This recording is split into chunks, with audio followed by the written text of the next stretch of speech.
Breaking news. Bhajap आमदार सुरेश धस यांनी कृषी विभागातील काही अधिकाऱ्यांबाबत खळबळजनक आरोप केलेत।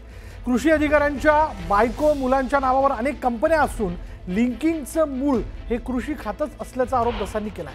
कृषी विभागातील अधिकाऱ्यांच्या कारनाम्यांचे पुरावे कृषी मंत्र्यांना देणार असल्याचंही धस म्हणाले।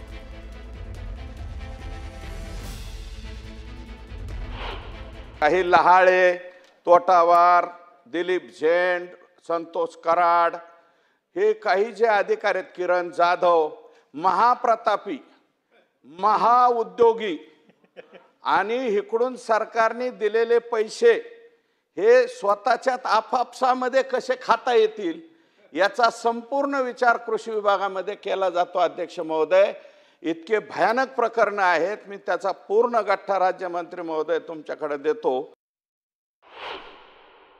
कंपन्या स्थापन करायच्या सांगितल्या अध्यक्ष महोदय। 78 कंपन्या या कृषी विभागातल्याच अधिकाऱ्यांच्या स्वतःच्या बायकोच्या नावावर, मुलाच्या नावावर, आणि त्यांच्याकडून खत विक्री घ्यायचं आणि राज्यामध्ये सगळ्या जे कृषी सेवा केंद्र आहेत यांना म्हणायचं ह्या खताबरोबर हे घ्या। म्हणजे लिंकिंग जे आहे, या लिंकिंगचं मूळ जे आहे, जिथून शेतकऱ्यांच्या बाबतीमध्ये न्याय देण्याचं काम व्हायच्या ऐवजी त्याच जागेवरून जर अन्याय सुरू होत गेला तर अध्यक्ष महोदय किती भयानक गोष्ट आहे।